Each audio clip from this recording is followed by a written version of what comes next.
Hello everyone, in this video we will talk about peptic ulcer disease. So peptic basically means stomach and ulcer is the painful area on skin or mucosa or any part. So as you can see here in this diagram, I'm drawing the stomach and the duodenum and some small part of the small intestine. We will show you this small part of the mucosal lining of the stomach. So the duodenal ulcer and the gastric ulcer is a multifactorial and most likely reflects a combination of pathophysiologic abnormalities and environmental and genetic factors. Most peptic ulcers occur in the presence of acid and pepsin. So the factors which affect are some like H. pylori infections, use of NSAIDs or other factors which disrupts the normal mucosal defense and healing mechanism. Acid is an independent factor that contributes to the disruption of mucosal integrity.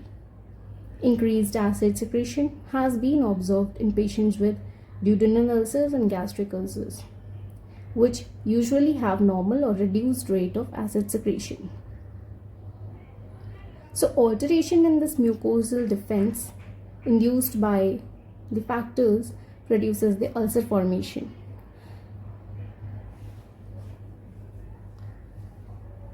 These are some of the cells which are the part of the mucosal system. Definition. If we talk about the definition, then group of ulcerative disorders of GI tract is peptic ulcer disease. It requires acid and pepsin to be caused. It extends deeper into the muscularis mucosa.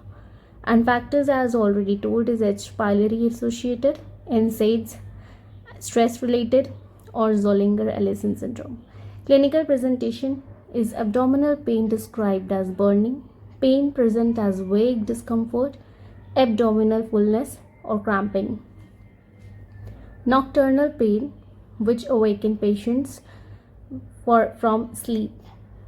Pain from duodenal ulcer occurs after meal and is usually relieved by food, whereas pain from gastric ulcer may precipitate or accentuate ulcer pain in gastric ulcer. Nausea, vomiting, and anorexia are more common in gastric ulcer than duodenal ulcer. Asymptomatic patients may have ulcer at endoscopy. Now we talk about the diagnosis. Physical examination will reveal the epigastric tenderness between umbilical and xiphoid process. And if we do the lab test, it is not as helpful in uncomplicated PUDs. Endoscopy is done. Fourth is serological antibody testing if endoscopy is not performed. And this is a preferred non-endoscopic method to verify HP eradication after treatment. GI radiography is one of the best to detect the PODs for suspected uncomplicated treatment. Then there are two cases. First, if there is dyspepsia, that is no alarming symptoms and with alarming symptoms present. If the patient is on steroids, if yes, then stop or reduce the dose. If no, then previously treated or no. We will now, after decreasing the dose or stopping, is the symptom relieved or not?